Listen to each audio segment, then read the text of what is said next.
Nostronicus Vitalis, the world's captivating neon color, makes it an easy gummy prey.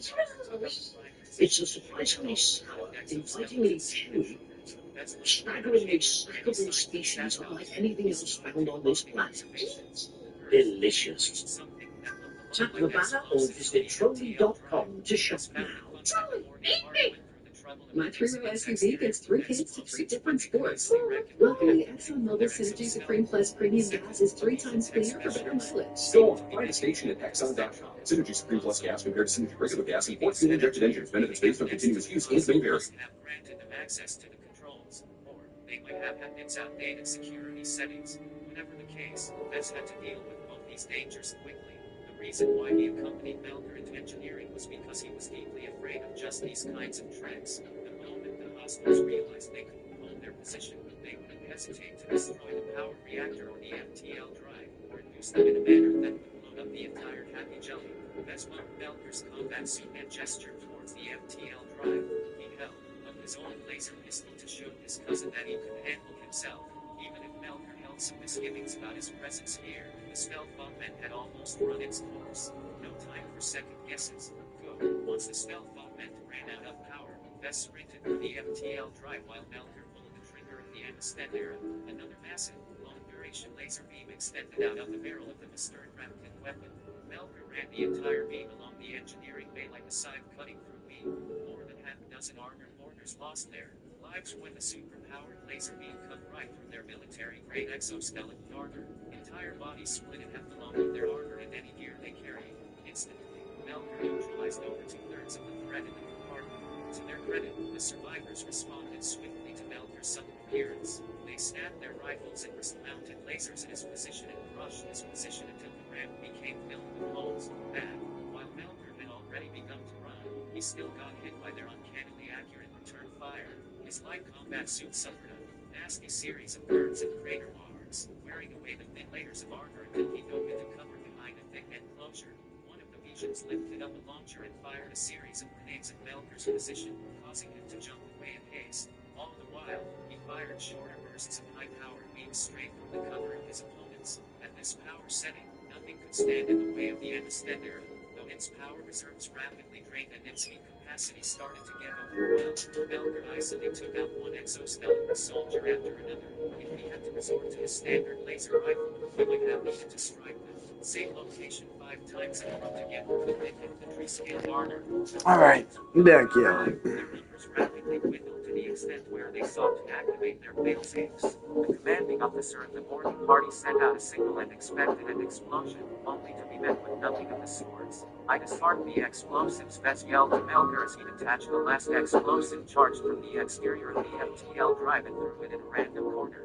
Though the charges still posed a threat, he successfully disabled their receivers. Right now he ran towards the console and shot at the tech specialist who had been forced to disengage from the controls. Damn it, this gun is really no comparison to the Amistad. Alright, I'm back, y'all.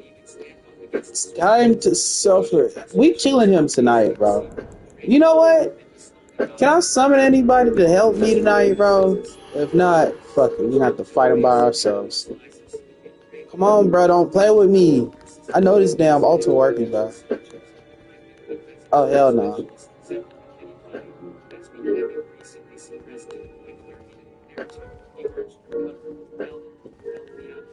Seconds later, a bright beam of gold launched from the tech specialist's cover and vaporized his entire torso. His combat suit looks like it had it all against the fury of the Mustern-Rapkin weapon. The casual shot had taken almost no effort at all. No Melker got into a sticky situation with the survivors. Well, I'm fucked. As he chased after the stragglers, Vess approached the command console and tried to restore power to the happy jelly.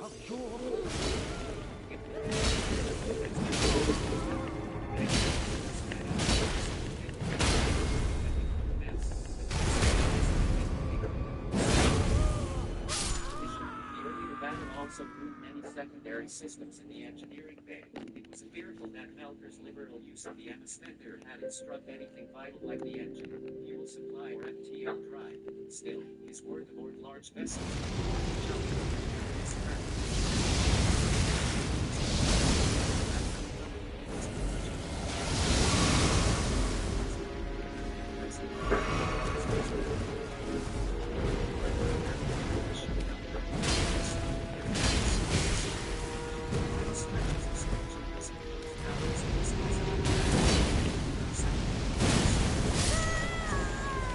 There was even no point contesting that, bro.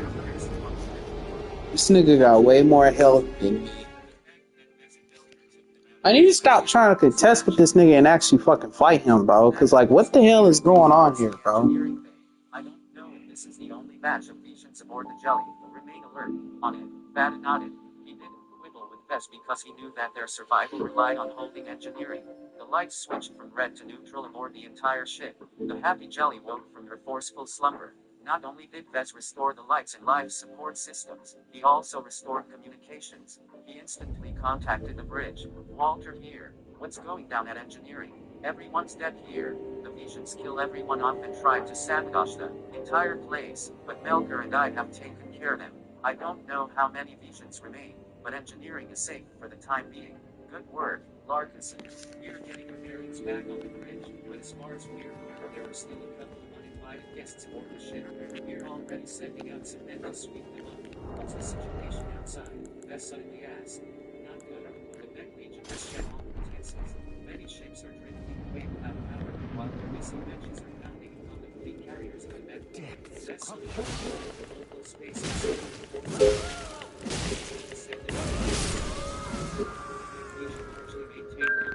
But much of the allied ships were suffering from sabotage. A handful of ships regained control, but dozens more blew up as their power reactors overloaded, while the Visions had caught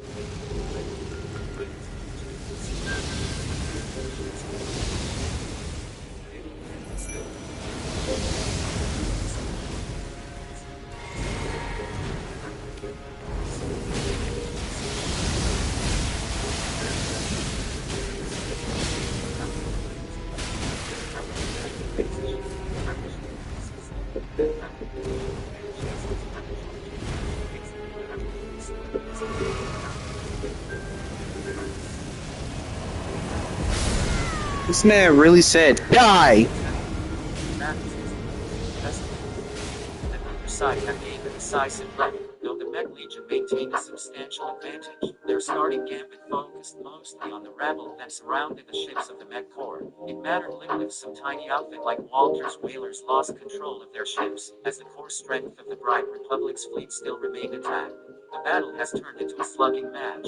This is madness. If Vess was in charge, he would have pulled away. Neither side benefited from the losses they suffered. Ships lost propulsion and matches continued to be obliterated in the cruel millstone of generational hatred. Neither side had issued a formal declaration of war, but already they were going at it as if their entire state was at stake. Walter growled on the other side of the communication channel. Madness or not, we're in the thick of it now. The first thing we need to do is get back in formation. We've drifted off course and we need to turn back around. Can you take charge in engineering? I'll do the best I can, but I have no clue what I'm doing. Hang on for now while I round up all of the engineers who are still alive. Make sure that nothing breaks in the meanwhile. That's easier said than done. The extent had inflicted a lot of collateral damage. Best called over the building to once and began to clean up some of the damaged systems.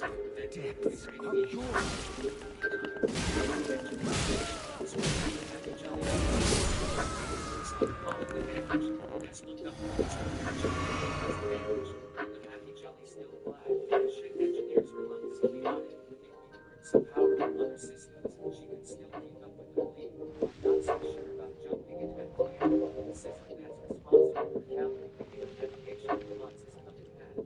That did transition south, but if they made a mistake in calculation, I have endured lost in the sea of high dimension. more They could than end up enough. thousands of light years away from their original destination, or get sucked into a random stellar body like a star or a black hole. Let's worry about that later. We have a ship to repair and a battle to survive. Everyone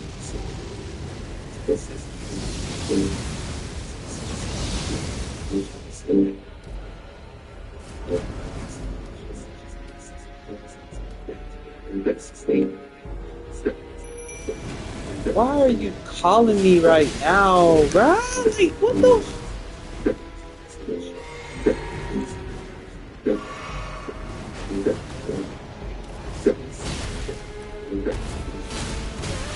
Hold on!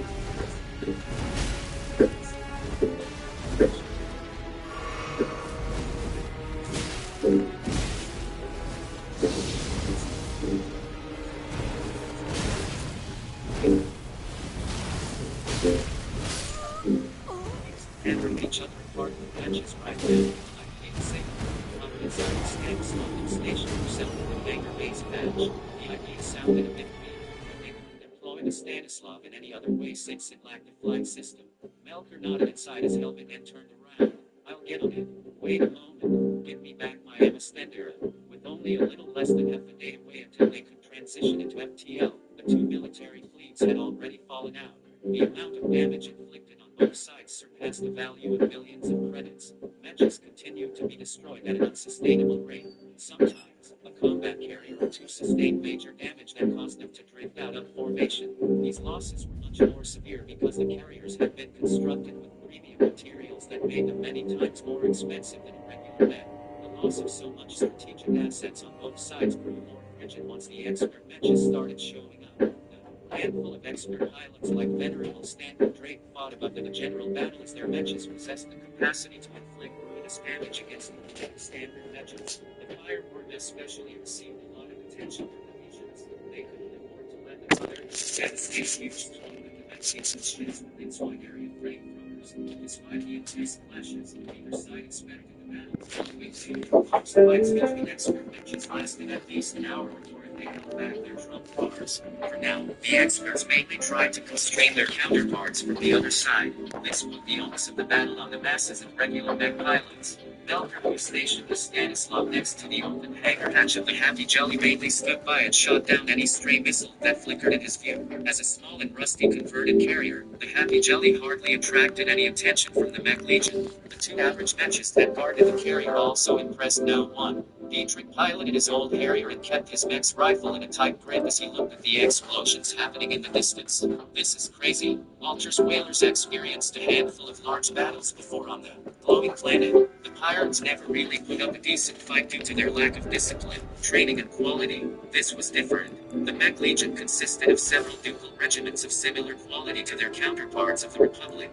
Highly ambitious commoners made up the rank and file, while officers trained from birth to command and lead these matches were hungry to earn merits. As long as commoners destroyed 10 matches without losing their own, they'd be elevated to knights, which was the first and lowest rank of nobility within the Vicia kingdom. Once a commoner became a knight, many privileges and opportunities fell into their laps. Thus, the mech pilots of the mech legion fought with much greater passion than the mech corps. The Bright Republic's mech pilots mainly served out of duty, and while they enjoyed a fair amount of rewards for each mech they took out, they paled in comparison. Larkinson, focus on the squad of cannoneers. They're trying to take out our carriers. Ganso Larkinson listened to the instructions of his captain and shipped the Pedra's rifle until it lined up with the cannoneers. Even from this distance, he managed to cripple 2 matches at once before they pulled back.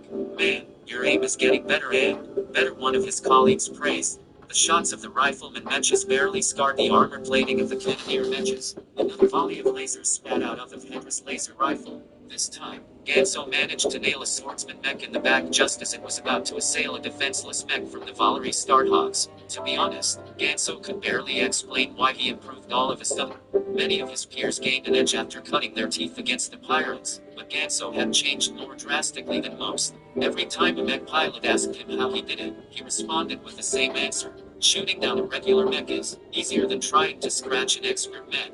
Compared to that expert light mech that got chased away by the fireword, every other mech was so slow to his senses. It was as if every mech had collectively decided to cut their speed in half. In those circumstances, Ganso had been able to nail down every moving target no matter what kind of tricks they pulled off. Unknown to him, a handful of the Valerie Starhawks him out as a possible expert pilot candidate. Still, no matter how many matches he pulled down, Ganso was only one pilot among tens of thousands. His contribution quickly shifted the tenuous balance between the sides. The battle between the Grand Chasers and the Valerie Starhawks grew increasingly more heated. As the only 2 mech regiments to clash against each other in close range, the amount of casualties quickly piled up on both sides. All it took was one mistake to take out a mech. The differences between the 2 regiments quickly became apparent. The Grand Chasers had left their bulky heavy matches behind to guard their motherships in the main fleet of the mech legion. Freed from the burden of their sluggish ships and heavy matches, the matches of the Grand Chasers tried to fly in circles around their adversaries. Their squads primarily consisted of light matches. Each of them got back a lot of pounds, combination, as long as because enough matches first focus doesn't their follow. fire on Touch the made same smart charging target, they case for can one touch systematically control. dismantle their Instant opponents all in EQ succession. optimization. Still, the Valerie True Starhawks adaptive refuse noise to be their punching canceling. bags. The one of a Medium kind matches make audio up most of transmitter, their which numbers, can so plug they and use play that to with their everything advantage to from game hold the consoles to harassing in-flight fire and disrupt the entertainment. rhythm of the circle of matches. Meanwhile, the Customization Happy ain't Jelly really found steadily on slid back anything. into formation. The new The mech horde had JBL signed 4 them in the Pro Crew. periphery of the Grab 'em main here fleet at along with the rest of the JBL.com. ships from the whalers and the blood claws. Some of those ships suffered various mishaps due to sabotage. The whalers lost one ship entirely while the blood claws lost six. This frustrated the two gangs to no end. Many of those ships had been rated with exotics that could have been sold for a decent fortune. Their profitability took a sharp dive after sustaining such a loss. Is it possible for us to lose so many ships? This asked in the open. Only 15 or so exoskeleton soldiers in our carrier. I doubt the other ships faced more than that. How could the Visions get the drop on us with such a minimal investment? No one in the engineering bay dared to answer his question. In truth, everyone knew that they'd been complacent to the possibility of a stealth insertion. They paid dearly for their lives against stealth insertions. The battle had raged for an hour now. Thousands of matches had met their end along the trail of fleets left behind. A couple of stray and derelict ships spun off into nowhere, though in many cases their cargo had been transferred onto other ships and they survived. As a mech designer who'd been raised away from the Larkinsons who'd been indoctrinated into serving the Republic, Vessi recently grew disgusted about the battle. Neither sides fought for any strategic reason other than to try and take their adversaries down a notch. It was as if the mech legion and the mech horde consisted of two skilled children with an unreconciled grudge against each other. No matter how many times you tried to lecture them, they still came to blows if they were in the same room. So many people were killed and so many matches are destroyed in this moment. He lamented to himself as he kept denying the information being fed to the community. Bro, The engineers had this katana ain't doing shit to him, bro. functionalities. Salvage and damage performance. Do holy damage do anything to this thing? Thrusters active at full capacity while keeping enough juice to run their other systems like live support. Vest didn't even need to lend a hand with the repairs anymore, so he stuck to the command console and paid attention to the battle outside while he inspected the various incomprehensible databases for any signs of sabotage. I don't know what the tech specialist did, but I can't track down anything that looks amiss. His computer science skill mainly focused on mastering the programming of a mech. The programming that ran a large vessel like the Happy Jelly might use the same type of languages, but its structure was at least 10 times more complex. Every element of the Happy Jelly's programming had been applied in a different direction from what Vess was accustomed to with matches. In short, Vess had no clue what he was doing. Neither did anyone else, for that matter. When Vess asked someone to take over his post, the engineers replied that only the head engineer figured the system out. Everyone else treated the programming like an alien artifact. He shook his head. Idiots. To be fair, the Happy Jelly did lost most of their most competent engineers. The remaining survivors lacked the experience and knowledge to work in engineering. Instead, they'd been tasked with watching over the less important systems like the oxygen replenisher and water recycler. These kinds of figures yearned for simple jobs where all they had to do was to sleep on the job or play some games on their phone. The only times they got off their lazy butts was if something had actually broken down. Thus, Vess had no choice but to remain at the engineering bay for a time, while the surviving engineers required no further motivation as their lives were already at stake. He occasionally had to warn them if they tried anything dangerous or wrong. The relative lack of excitement continued for another hour. The battle outside died down as the Valerie Starhawks and the Grand Chasers pulled back at the same time. They sustained too many casualties in one bout, and most of their matches had started overheating from the intense exertion of their weapons and flight systems. Vess suddenly received a comm message. Get over to the hangar bay. The Harrier has just returned and it's in really bad shape. Vess left the command console and walked out of the engineering bay. He ran through the corridors in his hazard with his Emma's headgear kept safe in a pocket. Once he reached the hangar bay, he took a look at the steaming mess of junk the Harrier had been reduced to. A handful of mech technicians brought in heavy cutting tools and started grinding through the cockpit area. What happened to the Harrier? Is Dietrich still alive? He's alive, but the data says he has a concussion. A mech technician responded quickly as he tried to bore through the cockpit. Vess shook his head and made a choice. That will take too long. Let me try something. Once he floated above the cockpit, Vess mentally recalled the schematics of the mech. The Harrier featured a typical reverse V cockpit system where the fin, robust chest padding swiveled outward. This left open a gap near the neck area where a med pilot would be able to enter and exit the hatch at the top of the cockpit. This type of entry system gained a bad reputation because it was easy to jam the swivel procedure. Right now, the Harrier not only missed an arm and a leg, it also suffered severe explosive trauma evidenced by the cratering frontal artery. This is going to be a little tricky. Vest did not bother with a plasma cutter. Needed those heavy tools, and he already had possessed much more local weapon. He retrieved his extender and dialed the power setting to medium intensity mode. He aimed the barrel of the pistol at the damaged chest armor and pulled the trigger. The laser slowly melted through the Harrier's uncompressed armor plating. Even though the uncompressed armor I've had enough.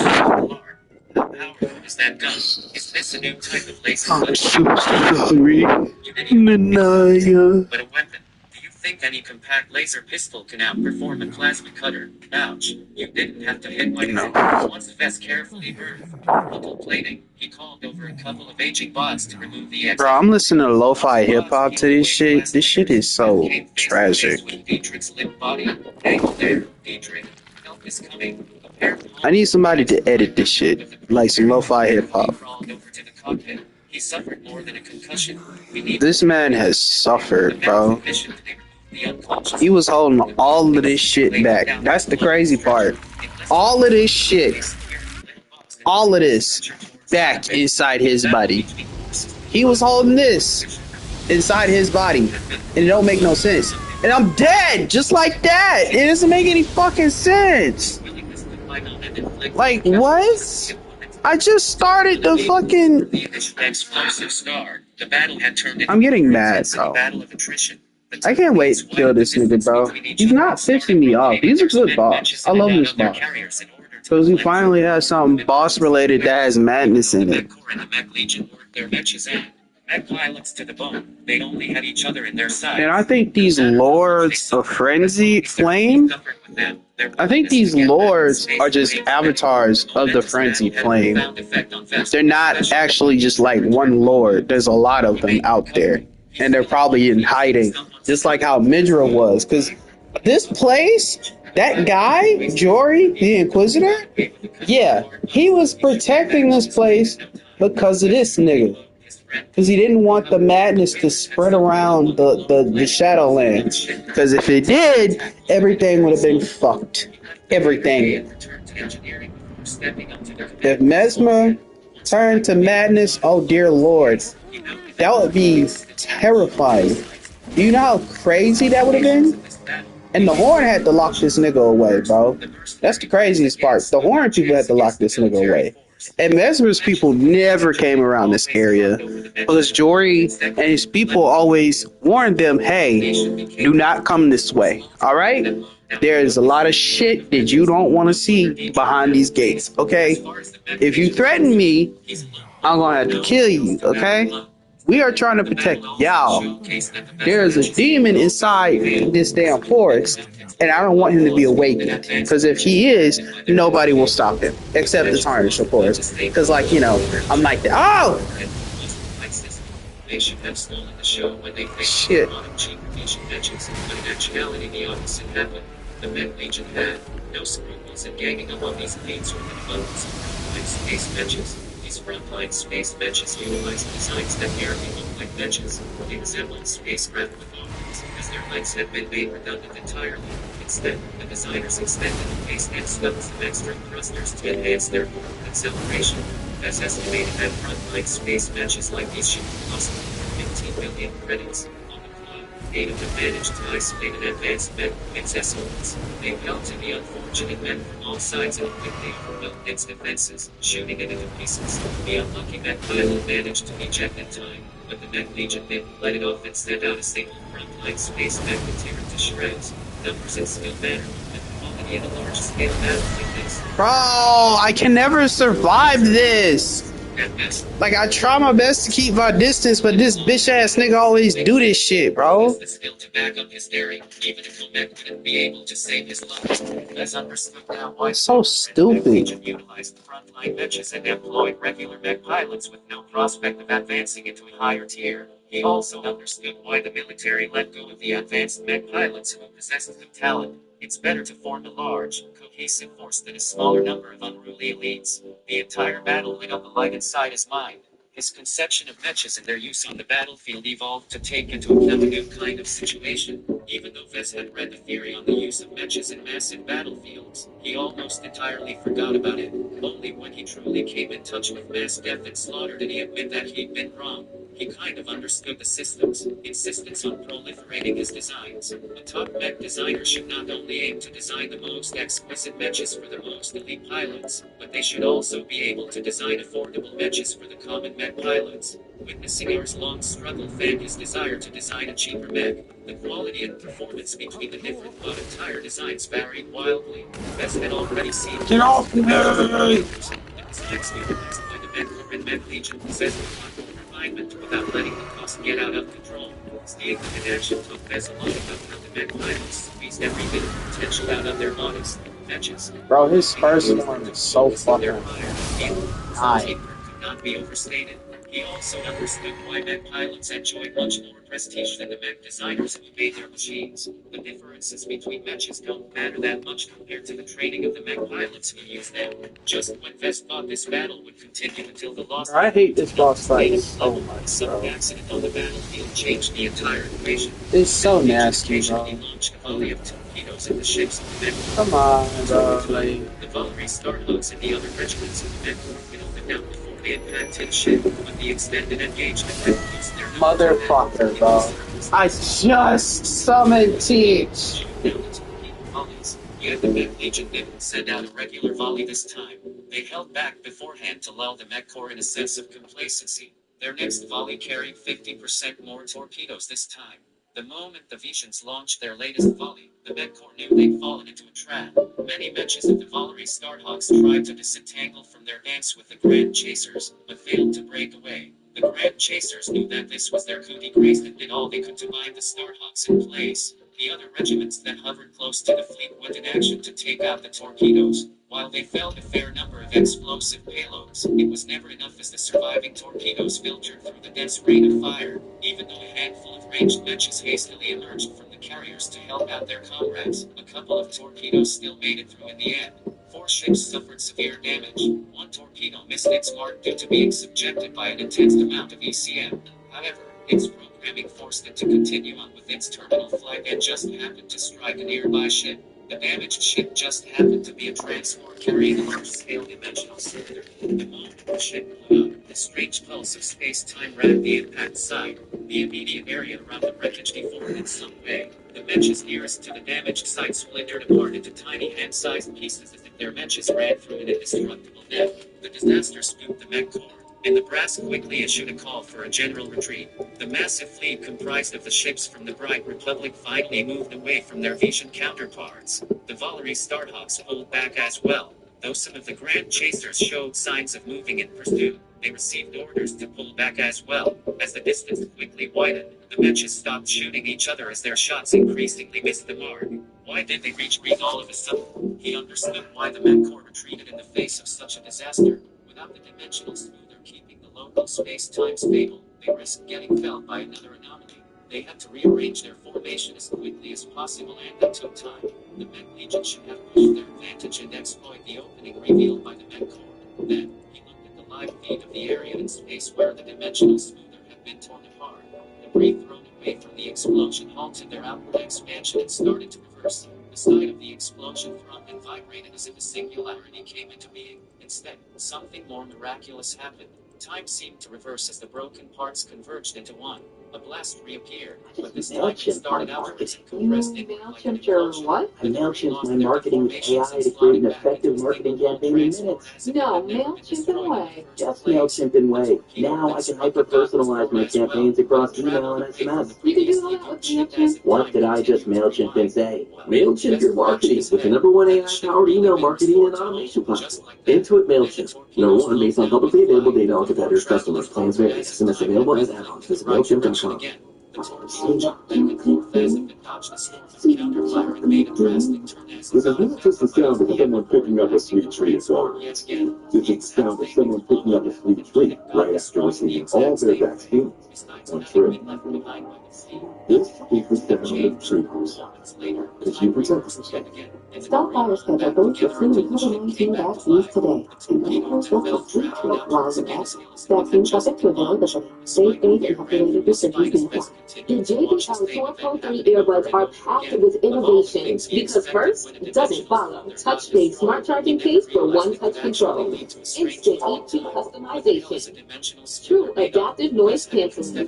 The one-of-a-kind audio transmitter, which can plug and play with everything from game consoles to in-flight entertainment. Push the spatial 360 sound on anything. The new JBL 4.3 replicated at JBL.com. He broke out a nervous sweat. No wonder the mech court pulled out so quickly. Even the mech legion wanted nothing to do with the anomaly. You wanna go fix me some coffee? Their accepted quotient indicated that the anomaly might expand and engulf others into this seemingly endless Of mandarin, the lemon, battle and might have lime. made sense to the Each high elves, flavor but mingle Vez to always create a worried about getting the refreshing happy symphony. jelly shot out from underneath Pick up a it. pack As and a dive proof into is that Visit the the structural integrity of TikTok the USA small shell to combat share the carrier. good Even a vibes. single mech acting out alone would be able to cripple the jelly. The two fleets continued to drift apart, going in slightly different directions as they made their way out of the glowing zone. One remarkable thing happened as they made their final leg of the journey. Rescue parties from both sides pulled back and descended on the debris field to pull out any survivors that had been left behind. A handful of transports face, tired that pussy niggas, man, got him away. God, you niggas, man, got him away. Tired pussy ass niggas, man, out of the way, Flashed against each other. It seemed that even the Republic and the Kingdom hated each other's guts. get out of the way. Why you being an obstacle? Why you being a tree? Why you being a nigga that always way? And maybe the survivors will finally return home with their money. As had expected some kind of surprise to spring in front of his face. Maybe a fleet of pirates would transition out of FTL nearby, or maybe the Visions wanted to go for a second round, only until the entire fleet flew beyond the edge of the glowing zone and transitioned into FTL mini relax. It's really over now. The motley Republican fleet had split up into Mission smaller out of detachments space. in a different direction. Most of the Get out ships of of the Red face. navigated with steadily, including all of their transports that had been stuffed with high-value ores. The Happy Jelly received the same navigation data and Get jumped out with of the diminished face, along with many yeah. of the other outfits that chose Get out to of join my in. face, None yeah. of them looked to be in a shape to fight. Everyone was tired and they used up too much of Get their out of my riches and face, supplies yeah. to valuable cargo. Get out of my face, Vez yeah. finally left the edge of Get the out of my bay and set out face. to alter. Get out of He my found face. I'm so tired of this nigga, bro. I'm so tired of looking at this shit, bro. This nigga is torturing me by looking at his death so many times. I just want to kill this nigga and be over with it, bro. I just want to move on. I have so much homework to do. I have another game to play tomorrow. Velgard. I at least want to beat this nigga before I get on that game, bro. He dies tonight. This is a WWE event. I'm about to lay the smackdown on this nigga, bro. Swear on everything. It's been 33 minutes. I am going to lay the smackdown on. I'm gonna find a weapon that's gonna beat his ass, bro. I had a weapon that almost had him on the ropes, but I don't know what happened. I don't know what he's weak to. I have so many weapons that have so many elements. I don't try lightning. I haven't tried holy yet. This weapon uses lightning. Yeah, that shit doesn't do nothing to him. I don't know. He kind of reminds me of the fucking apostles. I don't know why. He just do. He fights like them. And I'm trying to just find a weapon. Will this work? I don't know if bleed damage will work, but I'll see. Fuck. I'm already fucking up. I don't know why I'm sticking so close to him. See, this is why I deserve to die. I stuck so close to this nigga, I died for it. It's pure insanity, bro. Pure fucking insanity. It doesn't make any fucking sense. It just doesn't. It just doesn't make any fucking sense. It just doesn't. I don't understand. I don't understand. Look, I'm trying really fucking hard not to blow my brains out, okay? I'm so sorry. I did not mean to say that. Listen to this beautiful ass track. I feel like life for me has changed for the worse. I met somebody who I thought loved me and wanted to show me the attention that I wanted to receive, but all I got was bullshit. All I got was bullshit. She hasn't spoken to me in a week. She's been ignoring my calls. She's been on TikTok ignoring my text. I tried nudging her. No good, no nothing. And you know, it's just crazy how, you know, like, I have to sit here and I have to like wait for her to respond to me, and I'm not gonna lie, I feel so lonely, and I'm kind of tired of that. I'm not gonna lie, and I just want to move on with my life and just, you know, be more free. Because if you're not gonna be there with me when I'm trying my best to live up my best moments, bro, it's just gonna drag me down. I'm not trying to be ungrateful. Or look, I bought her things. She's bought me some things. She bought me weed, and I bought her like a whole cookie cake from fucking Papa John's or whatever. But I'm not gonna lie, I love that girl, y'all. I really, really did. I really, really, really, really did love that girl.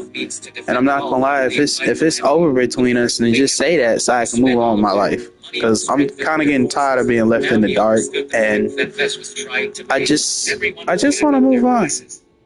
Because if you're not going to be there for me like I want you to, and look, I understand you got a busy life, but this shit is ridiculous. We went 6 months without seeing each other, and now she does this shit. After we finally got to see each other like a few weeks ago, or like 2 weeks ago, I finally got to see her.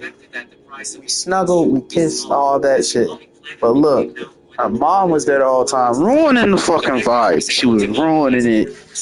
She was ruining it. I'm not gonna lie, she really was ruining this shit, bro. She was ruining the whole vibe. I'm not gonna lie, it made me feel uncomfortable. Like, I really didn't like the fact that she was right there. Oh, we just cuddling and shit. And it's like, okay, this is kind of weird. And then not only that, there's another nigga in the room, and like, he's like their roommate, bro. I'm not gonna lie, I feel uncomfortable about that too. And I told her about it too. I said, hey, I ain't gonna lie, I feel a little bit uncomfortable about it. She said, just calm down. Ain't nothing gonna happen to me, and I'm not like that. And so, you know, I'm cool with it. But like, at the same time though, it's like, okay, how the fuck you gonna go a week without saying anything to me? You didn't say shit to me. You didn't say nothing at all. And I have to sit here wondering if our relationship is over or if I'm just being a dumbass. I don't know. But I'll let you know right now, this shit is ridiculous. I don't want to keep going through this. It's been a whole week now, and I have not received any type of response or saying that she's okay or anything. And I'm not gonna lie, I feel so disappointed in her, because I felt like we were supposed to have a connection. If you have something that's been going on with you, and you know it's been bothering you, and you know it's been causing you not to talk to me, and I'm trying to reach out to you and say, hey, are you okay? Like, can you talk to me? And you don't say shit. It makes me wonder, like, are you talking to somebody else about this shit, or is this just private shit that you're going through? Because look, I'm not gonna lie, she's not the first girlfriend that I had that has, like, you know, left the relationship or like left the friendship or whatever the fuck, and not say anything for a long ass time. And when I try to contact them, they either block me or they ignore me. And you know what? It's like, okay, that's a dick move. I'm not gonna lie. He checked up on Lucky's Like it sucks. Like I mean, like that's not what I expected out of them. Like I don't want to.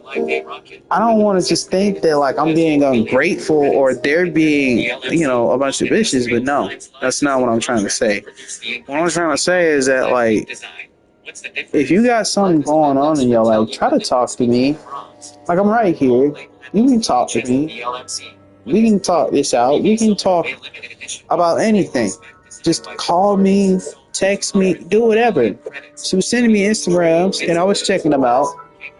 I was liking them. Some of them were cute. Some of them were funny. I'm not gonna lie. She's a really funny girl. But I'm not gonna lie. She's just been very silent lately, and it makes me think either she's in trouble or she did something that she was not supposed to do. And it will probably hurt me if she tells me what happened. And once it happens, I'm probably going to ignore her for like the rest of my life. And she better not cry for it either. I'm not lying either. Because look, she doesn't deserve to cry if, you know, I do ignore her. And she can't blame me for the situation either. Because if she knew she did what was wrong, then she has to own up to it. Now, I don't know if she did anything, but look, all I know is this. So I'm probably just gonna, like, you know, do my own thing. You know, if she wanna do her own thing, I'm gonna just let her do her own thing. And then I'm probably just gonna, like, you know, move with life, I guess. If she no longer feels anything for me or doesn't want to like talk to me about anything, then it's okay. I'll just move on with my life, and I'll try to like do something new about my love life, I guess. Because like I think trusting people online it's not the best move ever. I feel like you should trust the people around you, the people you grew up with. Not just family, no, not no sweet family shit, no. Talking about the people that you've grown up with since you were a teenager or a kid or whatever. The LMC itself made a good chunk of profit by selling over 30 silver label black beans at elevated prices. The profit margin went up over time as Margiela likely took advantage of the increased demand of the silver label model. Right now, I'm trying to finish up my homework. It's been gnawing at me. And I want to get it out the way because, you know, Belgar is coming out tomorrow. I already pre-ordered it. So this is just mixed reviews about Belgar. I'm going to stream it, and I'm going to tell you how I feel about it when I'm playing it. And I'm not going to lie, the combat looks so clean. And the character customization, bro, holy shit. Did they upgrade it finally? Because look, now the Quinari looks even more better. And I think I recognize one of them from this one Dragon Age TV show. And I'm not going to lie, that TV show was really good. It was good. I want a season 2. I don't know if we're ever going to get one. But hey, I think it was amazing. And I think it deserves a season 2. However, it depends on how well the game will do. But we're getting mixed reviews here. Some people are saying, hey, the game is good. Like, hey, some people are saying biased, the game is trash. And I'm just sitting here like, look, man, I just want to play Dragon Age. Look, I just want to romance some bad bitches, bro. Like, but like, and make my character, you know, either a guy or a girl, depending on which character I want to romance, I guess, or, you know, just go whatever I want to go with and have fun. Because like, I've been trying to like play Inquisition, and I'm not gonna lie, I just can't get in the same vibe anymore. Because the combat feels slow, and the story feels kind of slow paced too. Not gonna lie, but I still love it regardless because it was my first ever RPG that I beat when I was like 15 years old, and I love that game. I love it. I love that fucking game. And I'm not gonna lie, I hope this game is really good, and I hope the reviews aren't as like judgmental as I think they are. And you know, if I go into this and I enjoy myself for the next like hour or so, then let me tell y'all something. It's gonna be Dragon Age every day. Cause fuck this game. I'm not gonna lie. I'm done. You see the bullshit that I have to go through every fucking time, bro. Every time I have to deal with this bum ass Handicapped ass nigga, bro. I'm so tired of this nigga, bro. I wish he would just die and just stay dead. But no, he has to turn into like the fucking Sun Lord. Yes, he has to turn into that damn sun from the fucking Teletubbies. Yes, that sun. Yes, that one right there. Yes, if I could edit this goddamn stream, I would show you the goddamn sun that I'm talking about because this shit is ridiculous. I do not like this goddamn boss. I hate it. I love it, but I hate it. It's so hard for no reason. But at the same time, though, it's the frenzied flame. It makes sense that it would be hard. Well, yeah, whose flame do y'all think is stronger, the frenzied flame or Mesmer's flame? I think the frenzied flame is stronger than Mesmer's flame. Because look, they had to seal this motherfucker away to keep him away from Mesmer. Because imagine if Mesmer even came in contact with Madness, bro. It would have been over. Like, mommy issues on top of Madness equals, bro. Mesmer would be a fucking beast at that point. They only maintained a robust defense force and have never shown any signs of aggression. This pretty much made them one of the best gamers in the right. Like, I really think he would throw his spear away and he start throwing hands like fucking Godfrey. I shit you not. He would be just like his stepfather, bro. Swear on everything. Like, he would, oh my lord. Imagine any boss with Madness, bro. It would have been over. Bro. I bet somebody's gonna say, bro, stop giving them ideas. You're gonna fucking kill us all. And look, I'm gonna just say, look, bro, I'm just giving out ideas, bro. I just want another DLC. As long as it's not this fucking hard. Jesus Christ. Like, I can't even get my fucking character out, bro. Like, can I get my summon out? Yes, thank you. Fuck. Oh my god, jeez. I'm sorry. I'm sorry, mommy. Oh shit. Bitch. Help. Okay, yeah, get in there. Yeah. I'm in there. Sir, oh shit. No. No. No! Oh my fucking Christ! Why didn't I drink? Why didn't I drink? Why didn't I just drink? Why didn't I just drink? I could have drunk. And then this shit would have been over. And I would have moved on rape and sexual assault. Yeah, my homework is wild, bro. I'm gonna just say that. Holy shit. Can't even enjoy playing the game without doing some homework. And I have to see sexual assault and rape on my damn screen. What? Why do I need to see that? Why do I need to learn anything about this? Oh, wait, I forgot. It's criminal justice. This is how justice is, son. You get to see titties in the vajayjay. Like, no. You get to see naked dead bodies. No, bro. No, stop. Like, I would smack the taste out of somebody's mouth if somebody did this shit to me, bro. Oh my god. I would have to look at society in a whole different way. Like, holy shit. I would have to transfer myself to another station where it's all peaceful and shit. And people are normal. I don't want to meet no more weird people. I'm so tired. Increasingly aging Mark Antony Mark Embarrassment. only by stepping out of his comfort zone and do the jobs that others were afraid of doing did he elevate himself above his peers. I kind of understand Master Olson's perspective now. He always understood that going on expeditions increased the mech designer's perspective and polished their skills, yet enriching his perspective that boy text me back yet? The other half consisted of material rewards. The harvest made on the expedition along with the rewards given by others. Did he just leave me on scene, bro? Are you fucking serious? Did I say something wrong? Besides padding his personal if so, go with a couple of extra like, just tell me, damn it.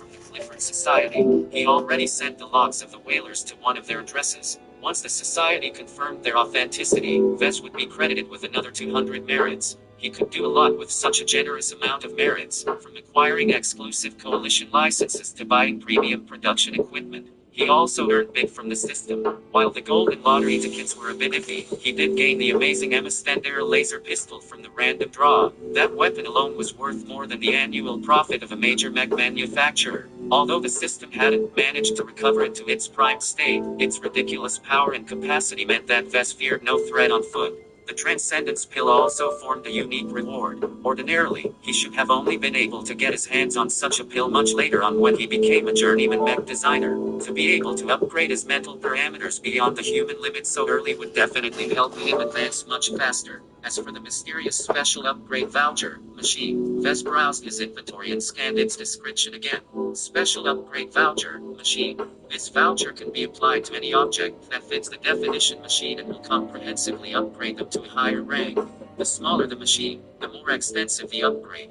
This voucher is less effective on advanced and complex machines. From what Vez understood of the brief description, he could apply the voucher to anything from his Emma to the Barracuda. It just wouldn't be very effective if he used the voucher on those two machines. The Emma is so advanced the system categorizes it with the rank of Supreme. I've never seen a Supreme ranked item before in my life. Even the old Lucky is only rated gold by the system. As for the Barracuda, she consisted of several millions of tons of both regular and exotic alloys. Perhaps the entire energy of the voucher would only be able to improve its acceleration by 1% or something. In conclusion, the voucher failed to match his expectations, as expected of the system.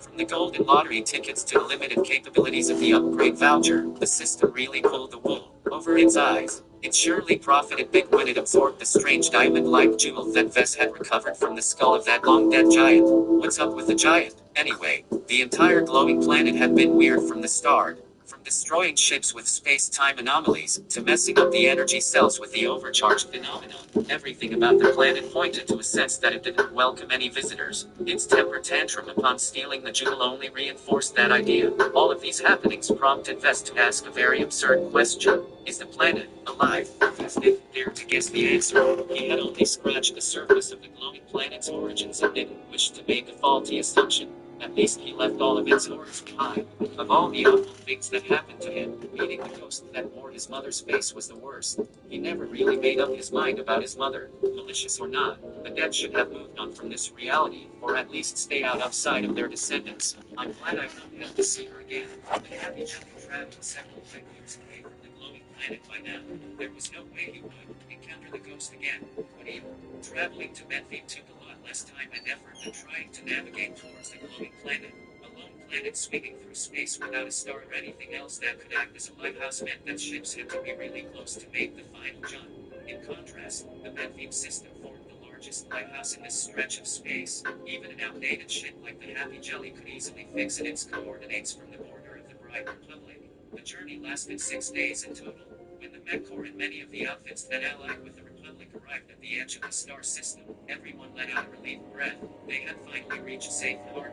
Anything could happen in space. An unlikely chance still existed that an unknown group figured out their route and intercepted them midway by disturbing the local space along the route with a strong and intense gravitic field. Just like how the passage of the glowing passage had pulled a train convoy out of FTL, an artificial gravity field could achieve the same effects. Nothing of the sort came to pass, which led many people to put down their worries. Their ships and their harvests also enjoy the protection of the Mech Corps within the system. Virtually every outfit accepted the same deal the whalers had signed, so their cargo already belonged to the Republic. A handful of ships refused to follow the vast majority of the ships towards the inner system. Instead, they jumped back into FTL as soon as their FTL drives finished cycling. The idiots. They're going to get ambushed a couple of light years away, I bet. Vess remarked to Melker as he transferred to the Barracuda. They might have something up their sleeves. Those who are confident they can sell their payloads by themselves won't be taking the standard trade routes. Pirates will have a hard time trying to predict their routes. Now that they arrived to safety, Vess parted ways with the whalers. The Barracuda flew close to the Happy Jelly in order to receive the status log and shuttle their eagle to guard themselves. During the previous campaign, the men were in the Barracuda's scout. They stationed the Corvette in the surrounding star systems in order to keep tabs of any ships that use those planets as their stops. The job didn't sound glamorous, but it had to be done. At least it put the Barracuda well out of the way of any battles. And once she McTeed, he would not take a lot of hits. Vess first entered Captain Sylvester's office. Besides listening to her report, he also wanted her input on something else. Captain, you and your crew have been exemplary employees to me so far. Considering the rapid growth of the LMC, your responsibilities will only increase in the future. Therefore, in addition to the hazard pay you're owed, I'm also setting aside a pot worth several million credits to be spent on training. I have plans, and I need a capable crew to run my ship. The woman blinked. That's very generous of you, sir. This is much more than what we owe. Nonsense. I've already dragged the Barracuda into 2 perilous expeditions. I can't promise you there will be enough fun in the future. Even if she's mainly used as a scout, it doesn't change the fact that I'm subjecting you to a lot of danger. Admittedly, this isn't what we expected when we initially agreed to work with a mech designer, the captain reluctantly said, though Vess faintly suspected she acted timid on purpose. We started our careers in the civilian sector by entertaining men aboard yachts. At no point have we ever trained to serve in a war theater. Vess extended his hand. That's the training. If you agree to keep I promise you fitness in my service. I'd like to consider doubling your salaries. I think it's better for all of us if you shore up your skills. The captain wrapped her fingers under her desk. I'll have to discuss it with the girls. Even if you haven't approached us with an offer, I was planning to suggest something myself. Not all of us are cut out for the battlefield. You won't be able to avoid a fight. The Bright Republic and the Visha Kingdom is already in a state of war. They just haven't declared it yet. That battle between the two fleets, his memories of that day sometimes gave him nightmares. He became especially spooked when he recalled that strange time loop that came into being when a torpedo destroyed the transport carrying a dimensional smoother. It will take some time for us to consider our options. I'll have to find an answer for you within a week. That's fine. Once he finished his discussion with Sylvestra, Vess left her office and entered a tiny observation room that served as a lounge. Melker had thrown his body onto a sofa and currently stared at the stars shining from beyond the transparent panels covering the upper deck of the Corvette. Melker, Vess, there's something I'd like to talk to you about. Melker turned his head, facing Vess with his opaque blue visor. What do you want to know? When the Larkinson sent you to serve as my bodyguard, did they give you additional instructions? For example, if I do anything that would severely harm their interests, are you obliged to do something about it? Nothing of the sorts. Melker firmly shrugged his head. What do you think we are, the Gage dynasty? Rila and I have only been assigned to protect you and guard your life, something which is hard to do when you are constantly putting yourself in reckless adventures by the way. As far as I'm concerned, you're the biggest danger to yourself. Thanks for the compliment, I think. Vess chuckled. While I'm not sure whether you are pretending or not, I do want to say that I trust you regardless. You don't seem like a guy who'd stab me in the back. His cousin smirked at him. Are you sure about that? I am. Even though you don't talk all that much, you've never shed the impression that you're a man of honor. I'm not a night mech pilot. You know, you're a perfect fit for a knight if you aren't so good in ranged combat. I take it you didn't come here to talk about my loyalties and mech inclinations. Spit it out. What do you really have in mind? All right, I have 2 priorities in mind, and they're kind of connected. As you might have heard, the LMC is doing really well now. The truth is that it's entered into an explosive growth phase. I'm expecting the company to earn well over 10 billion credits in the current fiscal year. That's some serious money. Melker replied with awe. This is only the 2nd year you began your business, right? Are all mech designers so rich? Of course not. I'm something of an outlier here. I'm really good at my job. Right. Vess couldn't say he had the system to thank for his rapid growth. This allowed him to catch up and exceed his peers who studied in prestigious schools in second-rate states like the Friday Coalition. If not for the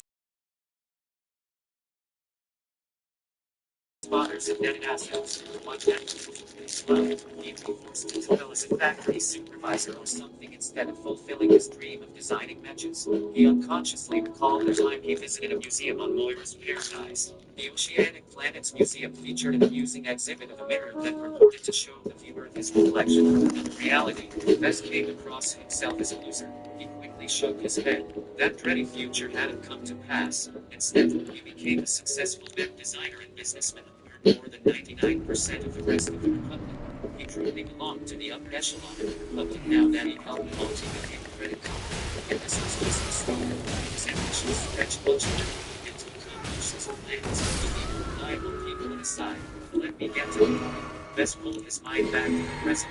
Currently, I've signed a contract with St. Island to provide security for my premises. They've done a decent job so far, and they're also involved with designing and constructing the LMC's new manufacturing But complex. before it came, However, I it's can't coming. take them Are you wrong when ready I to write go down this on and their that? adventure, as you So say. you got They it can follow too. those You're right. places. Don't. That's all your basic makeup, skincare, shaving people, designed by rare beauty, glow recipes, Only Valentino, mercenaries dare King, to accept and these kinds everything of else you duties, want and on only at sale great starting cost. November Even 3rd. then, their The Sephora trustworthiness would thing always is be rather almost here. I'm Got the looking to sale, establish Sephora a in personal force Sephora that at works home. solely under Limitations my apply. name. Look I into want the you to inside. See create good at one from Sephora.com for scratch. the blue This details. time, Melker became fully alert.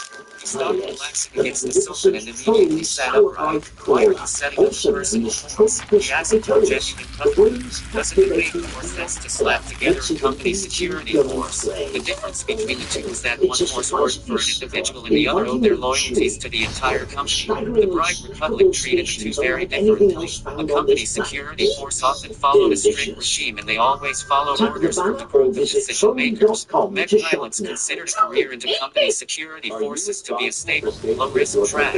While they didn't earn as much as mercenaries, at least they'd be able to live with their families all year round. In contrast, the Republic often treated a personal security force as a group of thugs. To be fair, personal forces often ended up proving their bad reputations as they enforced their employers' private dealings. And now, Vess just suggested that he had need of his own group of ruffians. This did not inspire a lot of confidence in Melton. It's not what you think, Vess quickly added.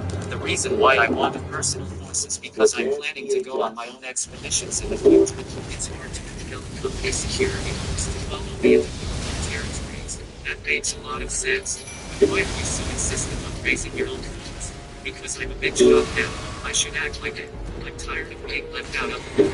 I'm also headed to being treated like a foot soldier. Since I have all of this money, I figured why not invest in my own matches and ships. I want to take back some control over my life. I don't want to be left in the midst of the mistakes that other people have made.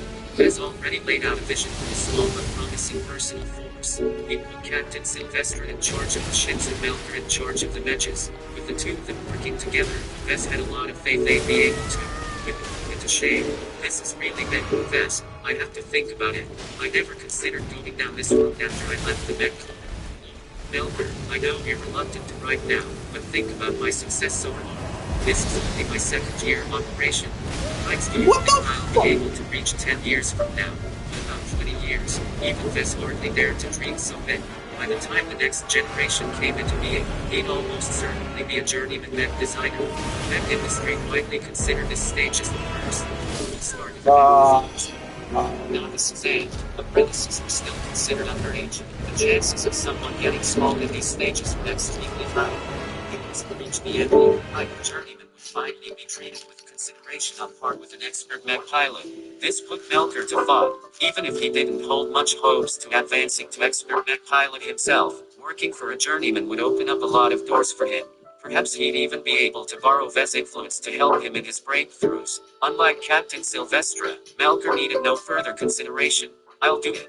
You can count me in. In the age of mechas, wealth meant nothing on its own.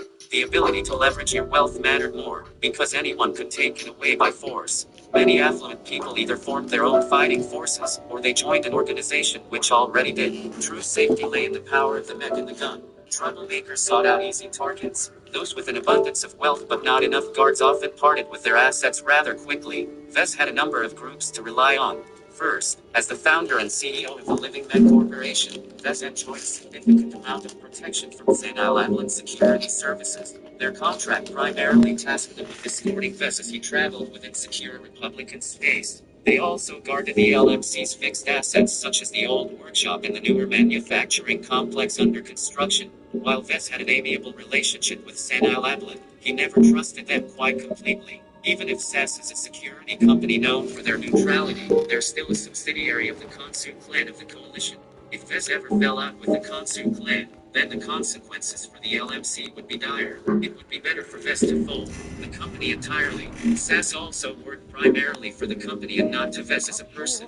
While he could still ask for their assistance in company-related matters, they wouldn't oblige him if he wanted to go on a personal errand. Security companies firmly drew a line between security activities and mercenary activities. The only way to bolster his personal power was to raise his own force, which declared their loyalty to him and him alone. While he could also employ a mercenary corps, he'd never be able to ensure their loyalties. It was the easy way out.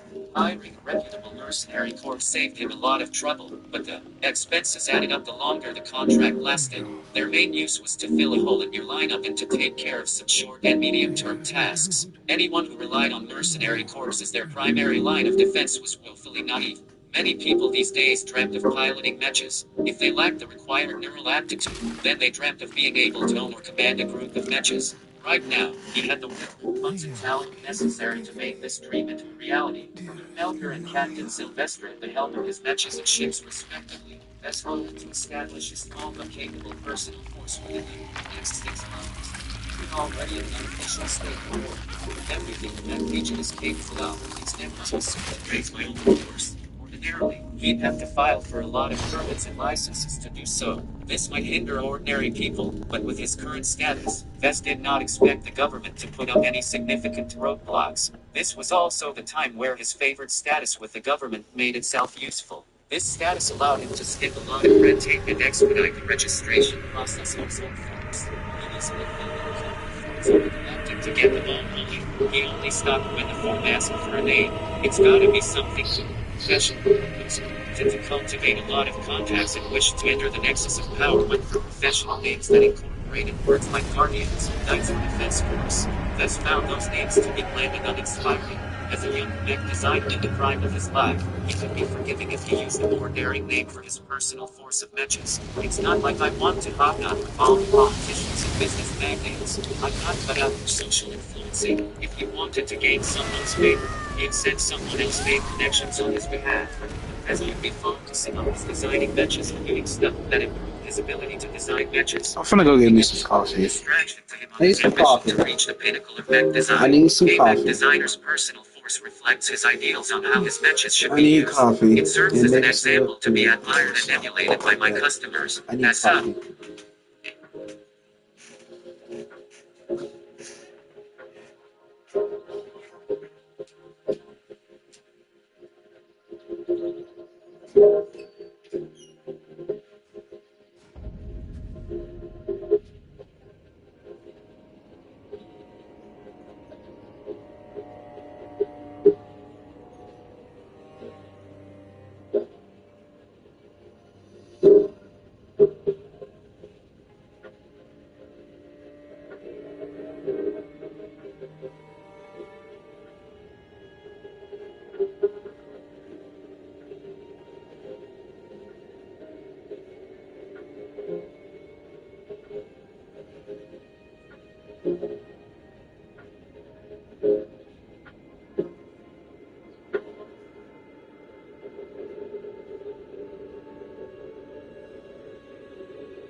Promoting my grooming business was tough until I used Amazon ads to help me find the right customers. Yeah, Peanut. You don't have to sell on Amazon to use Amazon ads. Now I have plenty of customers, just like you, Peanut. You want a mohawk? Okay. Click on the banner to learn more and get $500 in ad credits when you launch on Amazon Ads Sponsored TV. Terms and conditions apply. Sephora presents Your Uncle Carl. Your Uncle Carl. He practically lives out of a suitcase all year. In fact, the 1 week he doesn't is when you have to buy him the holiday gift. You've gotten him books, sweaters, socks, and scarves. On repeat. This year you've run out of ideas. You have to face it. Oh, the face. He does have one of those, and you can work with that. This holiday, don't overthink it. The best skincare gifts are only at Sephora. Close your eyes and take a ride with new Tic Tac Citrus Adventure. Awaken your senses with harmonies of sour and tangy fruit flavors. Picture the vibrant trio of mandarin, lemon, and lime as each flavor mingles to create a refreshing symphony. Pick up a pack and dive into new Tic Tac Citrus Adventure. Visit at Tic Tac USA on social to share the good vibes. Empower your business or digital agency with Bluehost, trusted by over 5 million WordPress users globally. Bluehost features top-to-bottom hosting optimizations designed specifically for WordPress, giving you 24/7 access to a team of experts for support, plus thousands of WordPress help articles. So if you want to streamline WordPress website creation with intuitive controls and premium support, choose Bluehost, powering over 2 million websites worldwide.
I wanted to sell this lightning blue convertible to someone I knew would appreciate it, you know?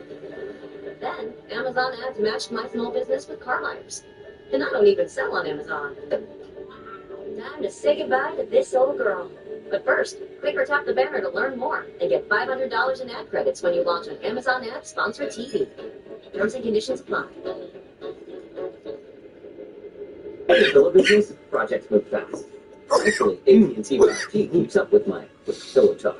It's crucial texting, video calling, and sending files, which I can do all on AT&T. Because my clients and I are talking adjustability, durability, breathability, thread count, filling, support, firmness, how it affects your spine, how it affects your dreams, how to have a dream, how to chase your dream, how to live your dream, and I'm living mine, Mom. I'm living mine. Speed, it's what we do. AT&T Business. Empower your business or digital agency with Bluehost, trusted by over 5 million WordPress users globally.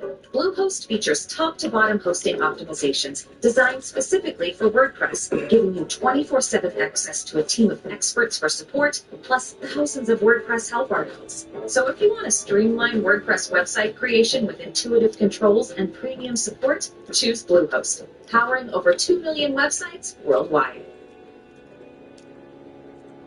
Sephora presents Your Kid's Babysitter, Miley.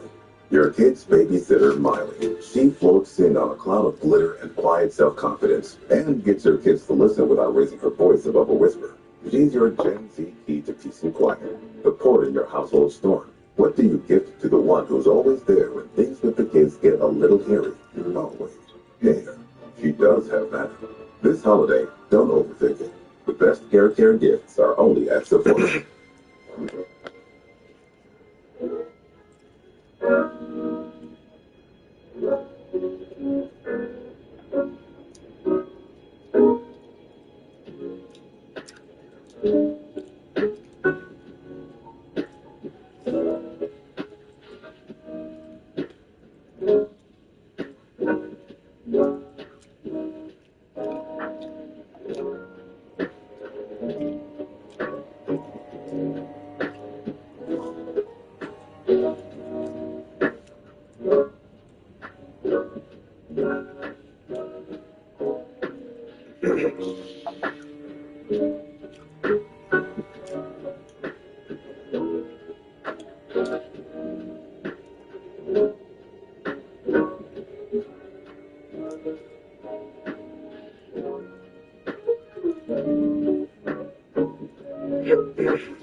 Breaks the grip and immediately, that